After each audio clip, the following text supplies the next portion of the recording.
We've talked to him many times before, usually about flu, and we'll talk about it again today. But we'll start off on another tack in just a second here. Dr. Gregory Harrison with Bronson Battle Creek, the Calhoun County Chief Medical Officer. Doctor, good morning. Welcome back.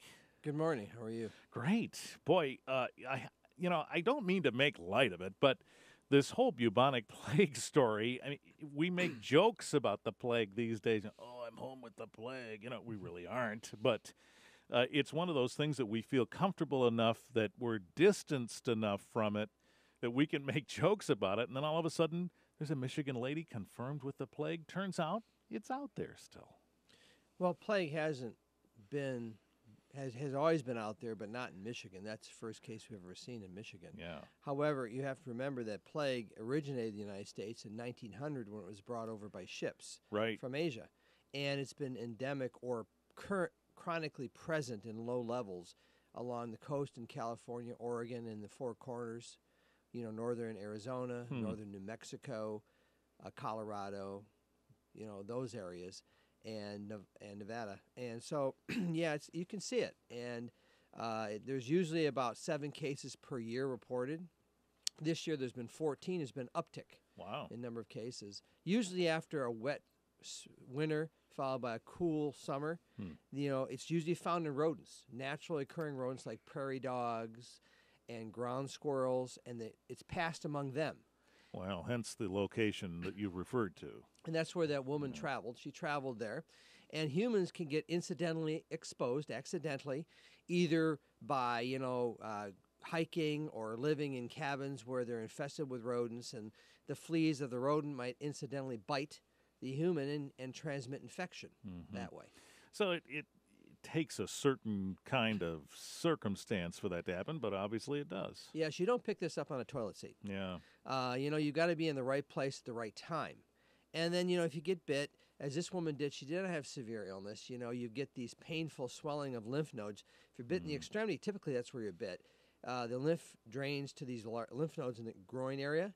They swell up, form painful lymph nodes that almost abscess, called buboes, hence bubonic plague. Got it.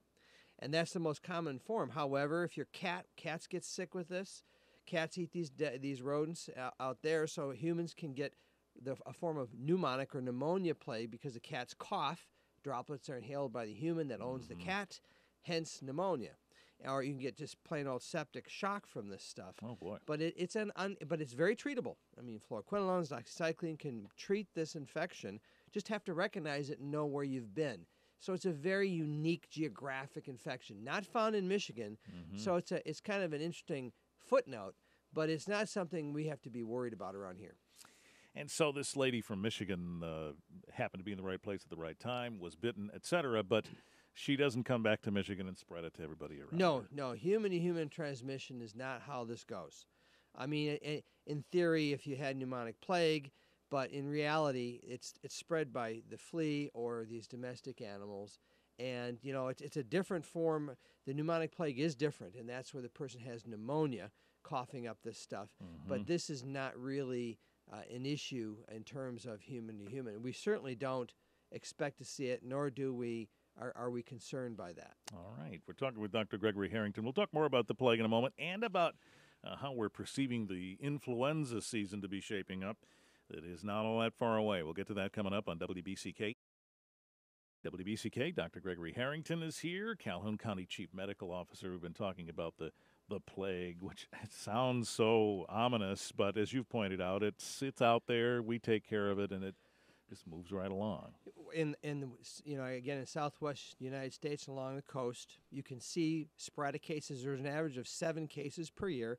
We now have had 14. And to clarify, the vast majority of cases are spread from animals to humans. In theory, if a person got pneumonic plague, they could spread it from person to person. And the last time that occurred in the United States was in the last urban outbreak in Los Angeles in 1924. Oh, my. So this is not the normal customary disease we see. It's sporadic. It's almost all related to these wild rodents, incidentally transmitting via tick bite, or flea bites to humans. And so I don't think this is a direct threat to individuals, especially in Michigan. typically. Right. And the climate just doesn't lend itself well to that. Right. Yeah. Right. All right. So onward we go. Presumably this young woman who made headlines from Michigan because she was in the right place at the right time will be just a minor case that we won't hear much about. Well, she had the bubonic form, yeah. the painful lymphadenopathy, was treated with antibiotics and has recovered. Mm-hmm. So, and that's typical. If you get this early, you won't see severe illness. And usually people present with painful, these lymph nodes are very painful. Yeah. So they come in and they say, hey, I've got this problem. They have associated fever with it. And usually there's several antibiotics that work for this.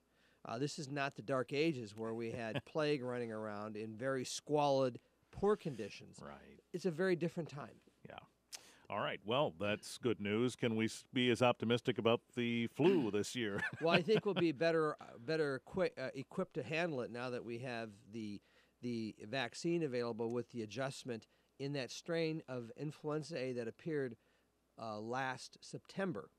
If you remember, we had we construct the vaccine. We make decisions in February and March the year before. We put that in production. And about September, when we were rolling out that vaccine, a new strain had popped up. And that strain of influenza A was not covered by the vaccine. And that's the main limitation we have is we need to have that data in place 6 to 9 months in advance. And this new strain popped up. People were getting infected, although there was partial coverage with the vaccine. It wasn't 100% no coverage, but it was not a direct match.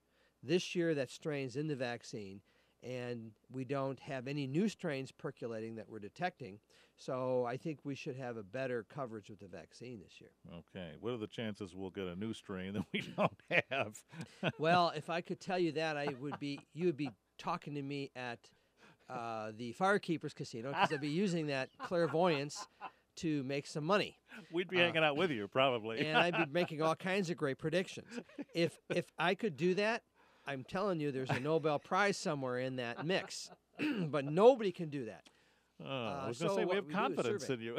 Yeah, well, what we do is we survey, and I'm one of the surveillance sites for influenza, participating with the CDC, and we survey for new strains. And we're always looking. What people don't know is there are always several candidate small mutations that take place, and we know them. But they don't take root because the virus is not very competitive with its brethren viruses. Yeah. So you never know for sure. But about every 4 years we get an organism that pops up after vaccine's been constructed. Hence, we're looking at new target sites for vaccine development, which you'll see in the next 5 to 6 years. The hope someday is to have a vaccine you take maybe every 5 years, where it doesn't matter what the strain of the virus does. It just covers all the permutations of it. That would really be nice, wouldn't it? It would be very good, and there are several startup companies actually looking at this. Most of those are actually in Europe and China. There's about 52 startup companies, because influenza has a humongous impact in other places besides the United States. So it makes sense if you can come up with something efficient and safe and does not require a yearly public health effort, which people get tired of. Sure. Right. It's kind of tiresome to hear this every year. We will be better off. Very interesting. Dr. Harrington's here from Bronson Battle Creek to talk about influenza, and we'll pick up where we leave off coming up in just a moment. WBCK, Dr. Gregory Harrington is the Chief Medical Officer in Calhoun County, and we chat on occasion as it relates to things health-related, and for certain, influenza is one of them. That's a very hopeful and optimistic report on this, that if we could just get a flu shot every 5 years and you're covered, boy, that'd be great. Yeah, they're looking at areas of the virus that don't mutate from year to year on these receptor sites, and they're known. It's just a matter of finding the right site, constructing the right vaccine to make it happen. And that takes investment dollars, and most of that's coming from China, actually, where they have a bigger problem than we do in terms of new epidemic strains. So it's going to be an important thing. And I think people need to recognize that influenza vaccine is very similar to wearing a seatbelt. When you wear a seatbelt, it doesn't guarantee that when you have an accident, especially when you're going 55 and hit a tree, that you're just going to simply walk away. Right. What it does do, it reduces the risk of bodily harm, bodily injury and hospitalization. That's what influenza vaccine does. It reduces these probabilities significantly. The vaccine efficacy, which is tested every year in clinical trials, meaning prevention of complete and total infection, no symptoms, is 50 to 60% on average. So it's not 100%. Right. But even in the people who don't have complete prevention, their illness is substantially truncated. The risk of hospitalization for 50 and over is between 65 to 77%. The risk of pneumonia is reduced by about 40 to 50%. In children, it's reduced by about 75%. So you do have major reductions. So you might get sniffles for 5 to 6 days, but you don't get 2 weeks of getting wiped out. Right. So 50 to 60% is not bad, and I'll take that bet. Right. When it happens every year. If you've never had influenza, then you could say, well, it's not going to happen to me. Or if you have any reservations about the vaccine, you can say, I'd rather get the natural infection or take oregano or clove oil. You might taste good, but that stuff has never been proven to prevent anything. Right. Internet rumor or see one, do one, and personal testimony doesn't count as valid reasons to do something different. The whole portion of the population that says, too, if I get the flu shot, I'm going to get the flu. We fight that every year, too, don't we? Yeah, that's absolutely impossible because the flu vaccine doesn't have any live virus in it. The flu miss is a live virus vaccine, and there's never been one recorded case of any illness from influenza caused by it. But the injectable flu vaccine is an activated virus. And it's not even a whole virus. It's just select pieces of virus. So it's impossible to give you influenza when it's not a live, wild strain. Mm-hmm. So when people say that and keep beating their head against that possibility, I think those are the individuals that probably put in money to buy a bridge in Brooklyn. Because if they're going to buy that nonsense, they're probably buying a lot of other problems as well. Swampland or something. Exactly. But I mean, I just would implore our audience to use rational and reasonable thought, not emotionally driven. Mm-hmm. And there's plenty of data out there on these vaccines, and they're very safe and they are effective. And I just told you they're not 100% effective, but they're much better than nothing. So we always talk about this, it seems, from the angle of the risk of getting it. Let's turn it around for a second. Talking about the flu. There are some people out there, and we all know somebody who says, I never get sick, and they don't. What the heck's going on with those people? Well, when I hear that from individuals, I find that more oftentimes than not, it's selective memory. What they constitute or quantify as illness is maybe, by another person's definition, very different. I've had individuals tell me, I never get sick, but then they'll say, well, I had this respiratory illness where I was really knocked out for about a week. I even went to urgent care, and it's like, well, that's an illness. You never got sick? And no, if I just take my vitamin C, eat chicken soup, and take my oregano or clove oil, I'm protected. And yet you hear about the same individual say, well, this year I've got to go to get my chelation therapy because I'm feeling fatigued because I had this snuffy nose, runny nose, and cough. And it's like, you had a respiratory tract illness. I've had individuals describe influenza to me, but they themselves don't identify as influenza. They call it the common cold. Or they call it something else, even allergy, which is not true. So some of it is misidentification, some of it's selective memory. We are not bulletproof. You will eventually get something. And when you let vaccine rates drop, you will see outbreaks of measles like we saw.